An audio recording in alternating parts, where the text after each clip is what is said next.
Hi, welcome to Trendy Output YouTube channel.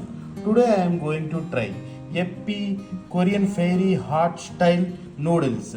Let's start the preparation. First, open the contents of the pack.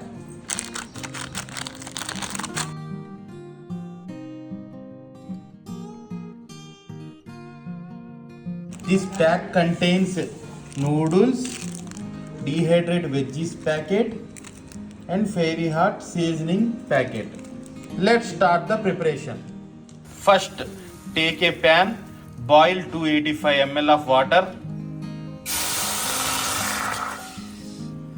After boiling the water, add noodles,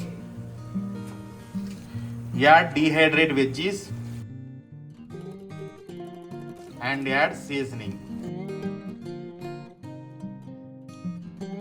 Mix it well.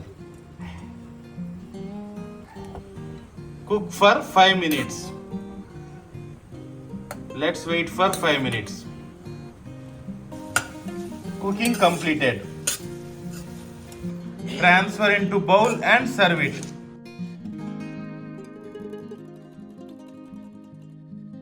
That's it. Thank you for visiting Trendy Output YouTube channel.